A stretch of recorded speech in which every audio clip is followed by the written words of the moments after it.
Welcome to ChinaSecurities.com and Chinese Stocks TV, a daily, fast-paced, edgy show bringing the best press releases of the Chinese small and mid-cap space at the open so you can hopefully profit from them and maybe even find your next great Chinese stock investment. It's Wednesday, May the 20th, back from the China Rising Investment Conference in New York, the one-day affair on Monday, plus had some meetings on Tuesday. That's why I was away. Have to tell you, great conference by CCG, a lot of companies there, a lot of quality companies there, and a ton of interest from institutional fund managers and bankers and investors.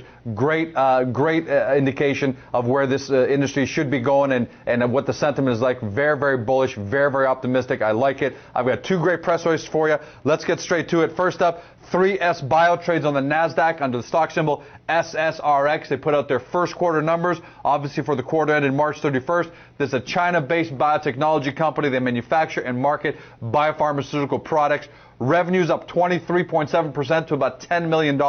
Net income, GAAP, $2.3 million. Now, that is down from $2.8 million for the same period last year. Don't have an explanation for it. But on an earnings per share basis, their earnings per share still remain at 2 cents per share. So that's a good sign. The company also had cash equivalents and time deposits of about $110 million. That's a big number. They also gave full year guidance. They're maintaining full year guidance as of now. The net revenue target, they're expecting between $43 million and $45 million, which would represent an increase between 21 and 26%. They closed yesterday at $8.01 to be exact, about the halfway point in the 52-week range. 418 on the low side, 1110 on the upside, and they trade under the NASDAQ SSRX. Next up, Chinese company trading on the venture exchange. Don't have too many of these. Looking for more of these. This is Grand Power Logistics, trading on the TSX venture exchange on the stock symbol GPW. They also put out their first quarter numbers. They announced that they grew revenues, generated positive income, and first quarter gross margins doubled. Here are the numbers. Revenue up 10% to $25.4 million.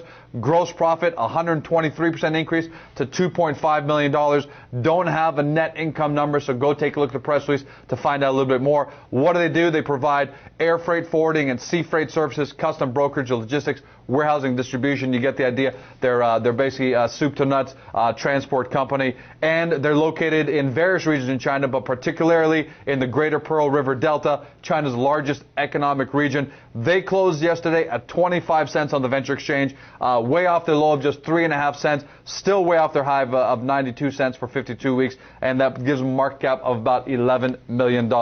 That's a wrap. As always, quality over quantity. Today we had two press releases for you. If you look for more great small cap companies, then you've got to get over to ChinaSecurities.com. Two things you're going to find there. First thing, best press releases of the day, separated by industry, so you can quickly find the ones for industries that you're interested in. Even gives you a bit of a history over the last few days in case you've missed the news. Two, right below that, a link right into the directory of companies. We're tracking about 325 great small and mid-cap companies. It may seem like a daunting task, but you can quickly review them because we've got great summaries of each one, and you can separate them by industry and exchange to further filter down that list and help you find the ones that you're most interested in. That's a wrap. Have a great day. We'll see you tomorrow.